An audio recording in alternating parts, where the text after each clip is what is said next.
but we were talking earlier about censorship and stuff. Like even in Canada, I know I'm backtracking, but it's a thread in my brain. I need to close it.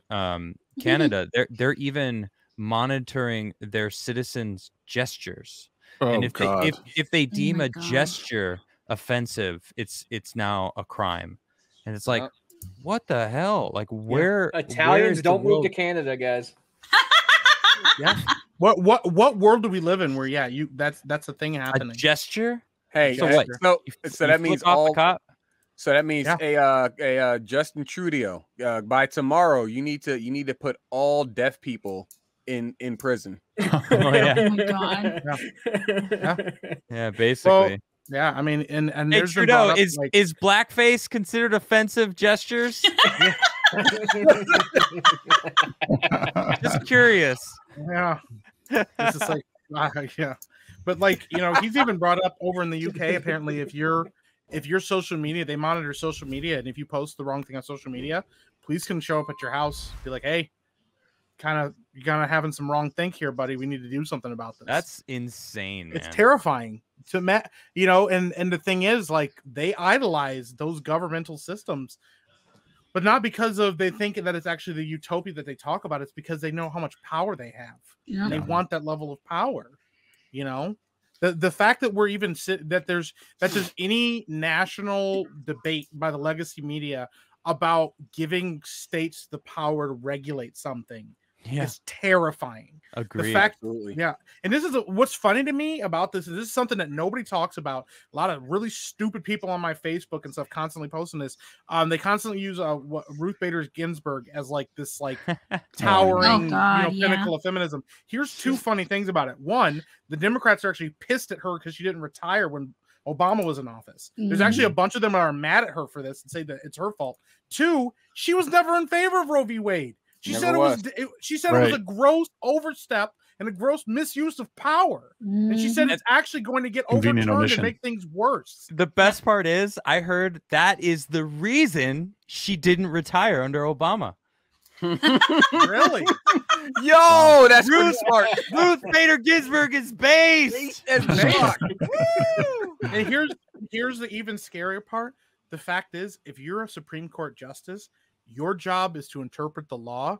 You shouldn't have a political leaning. When you take that office, you should say, I don't give a fuck who put me here.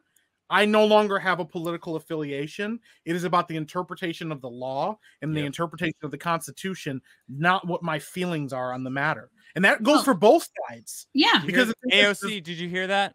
This man speaking truth. You need even on it's on both sides. Because here's the thing: if you're a right winger and you're going, well, the Bible says, well, guess what? You just did it wrong. Because that's not what we're talking about. We're talking about an interpretation of the law. Now, if in your personal time you want to be whatever you want to be, but the argument, well, we should have a separation of church and state, because that's been a really big thing that people are saying now. I'm like, guess what? Just because you don't go to a church doesn't mean that you don't have a religious leaning.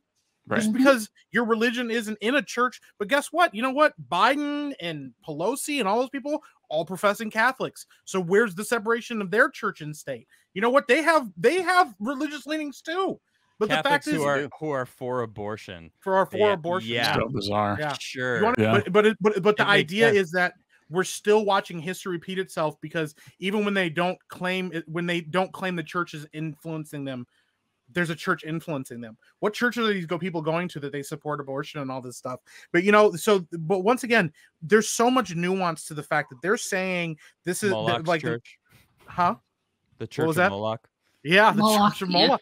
It's still it's still a political. I'm serious. leaning. I'm not joking. Yeah, no, I know. And that's the thing. It's like you don't get to look at one side and go, oh, well, you're this. You need to look at both sides, because they're treating it like a religion too. They act like religious people. It's a not cult. just a religion. I mean, some would argue that religions are cults, but there's a huge difference, though. Religions tend to seek the best in a community, where a cult is more someone who's using the same kind of vibe to control people.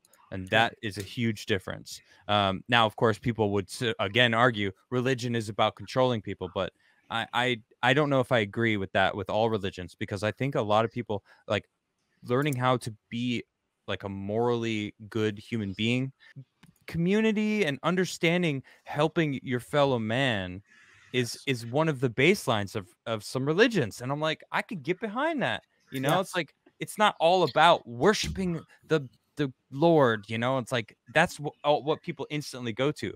They don't think about the rest of it, which is, you know, learning how to be a good human being, learning how to face yourself, learning how to not do the thing when no one's looking. You know, it's like, it's not because God's looking at you, it's because you shouldn't do the thing when no one's looking, because it's the right thing to do.